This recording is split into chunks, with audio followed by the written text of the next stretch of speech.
Baghdad مقدسہ میں نے ایک ولی پاک کی زیارت کی، ان کے آستانے پر بھی میں نے ابھی بیان کیا تھا۔ حضرت بہلول دانا مجذوب بزرگ تھے اور بغداد کی گلیوں میں کہیں پر بھی بیٹھ جاتے تھے، اور جو جھانکار تھے وہ سمجھتے تھے اللہ والا بندہ ہے۔ مجذوب کس کو کہتے ہیں؟ جس کی یاد الہی میں عقل فنا ہو گئی، ختم ہو گئی، اللہ کے ذکر میں اور اللہ کی یاد میں اپنے آپ کو فنا کر دیا ہے، اس کے اوپر شریعت کا قلم نہیں۔ ظاہر سی بات ہے شریعت کے سارے احکام اس پر ہے جس کی عقل سلامت ہے۔ عاقل ہو، بالغ ہو تو نماز فرض ہے نا، عقل ہی نہیں ہے تو وہ مجذوب ان اولیاء کو کہتے ہیں۔ لیکن ان کے بارے میں حدیث میں ہے، اللہ کے نبی نے فرمایا وہ ایسے بندے ہیں کہ اگر اللہ کو قسم دے دے کسی بات کی، اللہ ان کی قسم پوری کرتا ہے۔ وہ بہلول دانا بیٹھے ہوئے تھے، بغداد کا ایک مشہور تاجر تھا، لیکن خستہ حال تھا، بہت نقصان اٹھا چکا تھا، خسارے میں چل رہا تھا، بزنس پورا لاس میں، اور وہ پریشان حال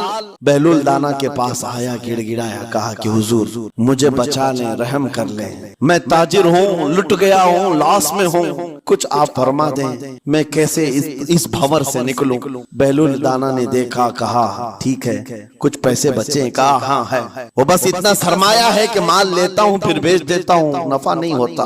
بہلول دانا نے کہا ایک کام کر، کالا کپڑا جتنا ملتا ہے سب خرید لے، پورے شہر سے کالا کپڑا جہاں جہاں مل جائے سب لے کر اسٹاک کر لے۔ کہا جی حضور آپ نے جیسا فرمایا۔ گیا، جتنا سرمایہ تھا سب لگا دیا، کالا کپڑا خرید کر ایک جگہ اسٹاک کر دیا۔ اللہ والے کا حکم تھا، لیکن ہوا یہ کہ بغداد کا معمول تھا، 8 دن گزرے نہیں تھے کہ وہاں وقت کے حاکم کا انتقال ہوا، اور جب حاکم کا انتقال ہوتا تو شہر کے جتنے بڑے لوگ ہوتے، رئیس لوگ، وہ اس کے سوگ میں، اس کے غم میں کالا کپڑا پہنتے تھے، اور کالا کپڑا سوائے اس تاجر کے کسی کے پاس نہیں تھا، اور سارے بڑے لوگ پیسوں سے اس کے پاس کالا کپڑا خریدنے آئے۔ یہ منہ بولے قیمت پر، جیسے تیسے جتنی قیمت پر بولے سب خرید کر لے جاتے ہیں، اور پل بھر میں ایک دن کے اندر وہ بہت بڑا کروڑ پتی بن گئے، بہت مال آ گیا۔